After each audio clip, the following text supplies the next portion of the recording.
রাজনৈতিক দলের যুব উইংস তারা টেন্ডারবাজি করে, চাঁদাবাজি করে, খুন খারাপি, দখলবাজি, রাহাজানি যত কিছু আছে রাজনৈতিক দলগুলো যুব উইংস গুলো দিয়ে তারা সেগুলোকে সংগঠিত করে। সেই জায়গায় অবশ্যই জাতীয় নাগরিক পার্টি এনসিপির যুব উইংস তারা এভাবে কাজ করবে না, বরঞ্চ তারা এগুলোর বিরুদ্ধে অবস্থান নেবে এবং তারা তাদের জায়গা থেকে এই ব্যাপারে সোচ্চার ভূমিকা অবতীর্ণ থাকবে। 2024 সালে যে জুলাই গণ অভ্যুত্থান, সেখানে যুব সমাজের অংশগ্রহণ এবং তাদের সাহসী ভূমিকার কারণেই আমরা এই জুলাই গণ অভ্যুত্থান সংগঠিত করতে পেরেছি এবং জাতীয় নাগরিক পার্টি এনসিপির যুব উইং যুব সমাজকে সংগঠিত করার জন্য তারা কাজ করবে। ঠিক একই সাথে যুব উইংস শুধু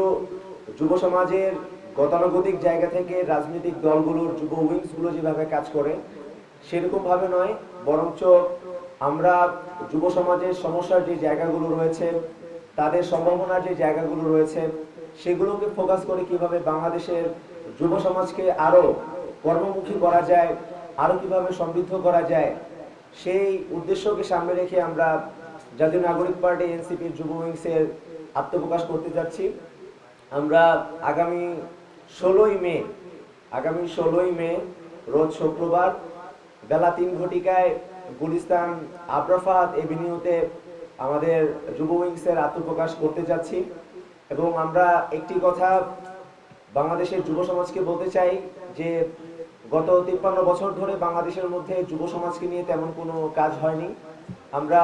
গতানুগতিক জায়গায় বাংলাদেশের যে রাজনৈতিক দলগুলো, যুব সংগঠন যারা রয়েছেন, তাদের কাছ থেকে দেখেছি যে প্রত্যেকটি রাজনৈতিক দলের যুব সংগঠন যারা আছে তারা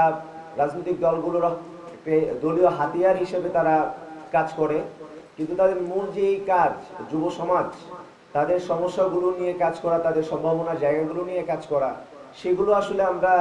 এই গত 53 বছরে আমরা দেখতে পাইনি এবং বাংলাদেশের মধ্যে যুব রাজনীতির যে বিকাশ, সেই বিকাশ কিন্তু সংগঠিত হয়নি এবং আমরা দেখেছি যে যুব সমাজকে নিয়ে যখনই কোনো আলাপ হয়, সেই আলাপের মধ্যে আসলে আমাদের এই রাজনৈতিক দলগুলোর যে যুব সংগঠন বা যে যুব উইংসগুলো থাকে তারা আসলে সেভাবে কোনো ধরনের ভূমিকা রাখতে পারেনি। সেই জায়গা থেকে আমরা এই ব্যাপারে দৃঢ় প্রতিজ্ঞ। জাতীয় নাগরিক পার্টি এনসিপির যুব উইংস তারা এই সমস্যার জায়গাগুলো নিয়ে কাজ করবে এবং তাদের ভূমিকা হবে অবশ্যই কর্মমুখী এবং আমরা আমাদের জায়গা থেকে দৃঢ় প্রতিজ্ঞ যে বাংলাদেশের মধ্যে যুব সমাজকে সংগঠিত করে সারা বাংলাদেশের যুব সমাজকে ঐক্যবদ্ধ করে তাদের সমস্যাগুলো নিয়ে কাজ করে শুধু বাংলাদেশেই নয়, আমাদের এই বাংলাদেশের বাইরে অনেক বড় একটি জনগোষ্ঠী যারা তরুণ রয়েছে, যুবক রয়েছে, তারা কিন্তু বিভিন্ন জায়গায় তারা কন্ট্রিবিউট করছে, তাদেরকে সংগঠিত করার জন্য আমাদের যুব উইংস কাজ করবে। যুব উইংসের কর্মপরিধি, লক্ষ্য, উদ্দেশ্য এবং তারা কিভাবে কাজ করবে সেগুলো আমরা আমাদের যে আত্মপ্রকাশ যেদিন হবে আগামী 16 মে, সেদিন আমরা আপনাদের সামনে উপস্থাপন করব। তবে আমরা একটি কথা বলতে চাই যে গতানুগতিক ধারায় আমরা যুব উইংস বলতে যা বুঝি, যে যুব উইংস, একটি রাজনৈতিক দলের যুব উইংস তারা টেন্ডারবাজি করে, চাঁদাবাজি করে, খুন খারাপি, দখলবাজি, রাহাজানি যত কিছু আছে